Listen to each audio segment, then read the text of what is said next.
82살, 그러니까 사망하기 직전까지 정말 왕성한 활동을 펼쳤던 한 권력자가 있습니다. 과연 그 지칠 줄 모르는 에너지의 원천은 뭐였을까요? 이게 오랫동안 풀리지 않는 미스터리였거든요.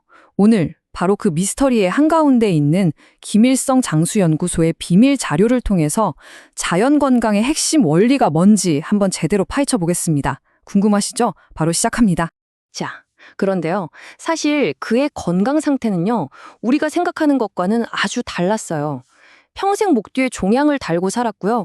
심지어 60대에는 이게 진짜 치명적인 중풍을 2번이나 겪었다고 합니다.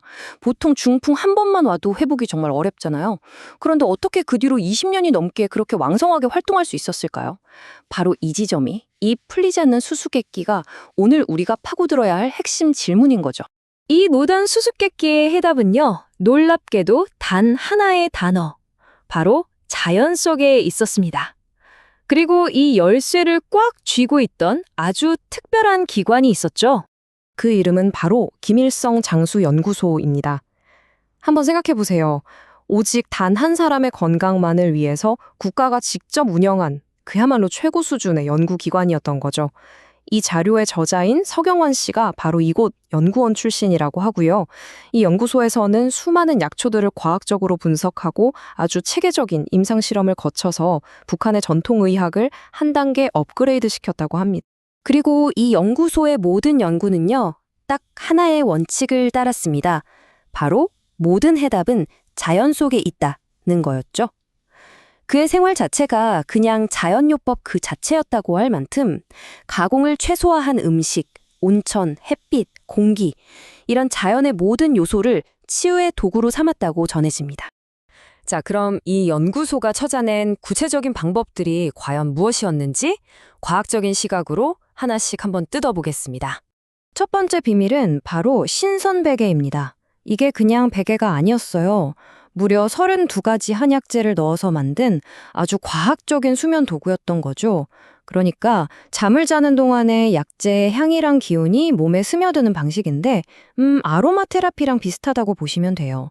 전해지는 이야기에 따르면 이걸 1년만 베고 자면 흰머리가 검어진다고 할 정도로 그 효과를 대단하게 평가했다고 합니다.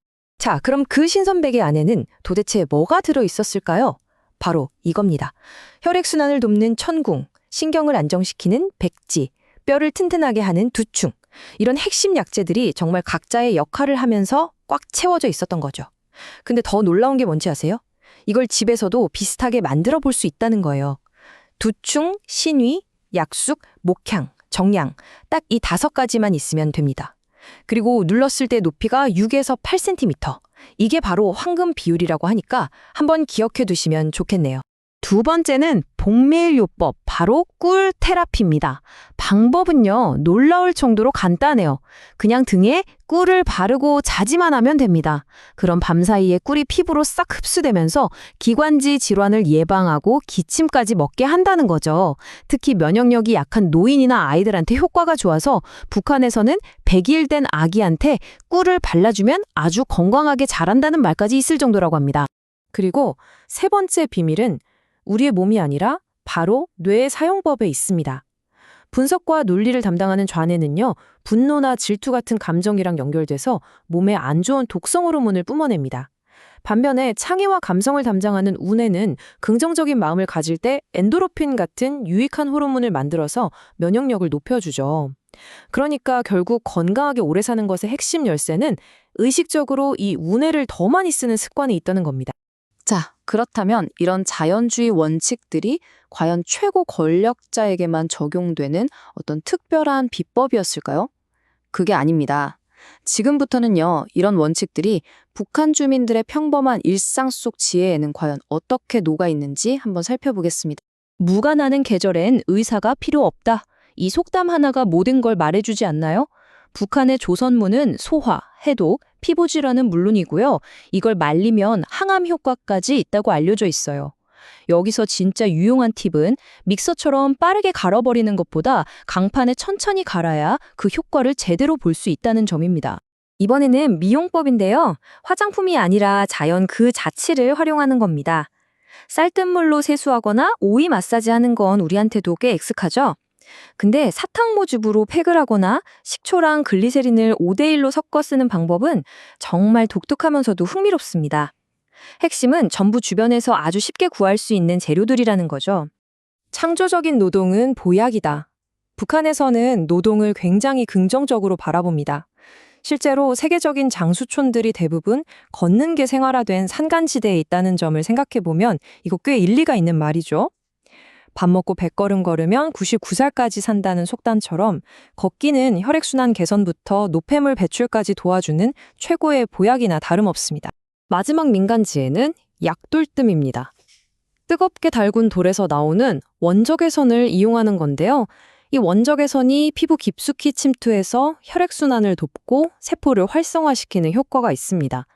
이 돌을 약숙뜸과 함께 아픈 부위에 혈자리에 떡 올려놓으면 그 열기가 몸속 깊이 전달돼서 신경통이나 관절염 같은 통증을 완화하고 면역력까지 높여준다고 합니다. 자, 지금까지 살펴본 비결들은요, 결국 어떤 하나의 특별한 방법이 아니라 우리 모두가 적용할 수 있는 하나의 통합적인 철학으로 모아집니다. 그렇습니다. 지금까지 살펴본 여러 방법들을 관통하는 하나의 거대한 그림이 혹시 보이시나요? 그건 바로 특정 비법이 아니라 삶의 철학이라는 겁니다. 자연의 힘을 그대로 받아들이고 건강을 어떤 특별한 이벤트가 아니라 그냥 일상으로 만드는 거죠. 그리고 긍정적인 마음이 내 몸을 바꾼다는 걸 이해하는 것. 이게 바로 시대를 초월하는 보편적인 지혜이자 핵심이었던 겁니다. 그럼 이 좋은 철학을 오늘 당장 어떻게 시작할 수 있을까요?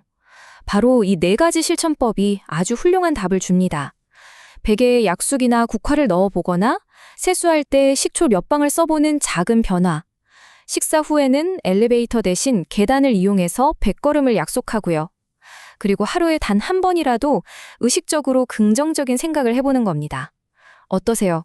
여러분의 장수 건강 계획, 바로 오늘 이 작은 실천에서부터 시작되는 건 아닐까요?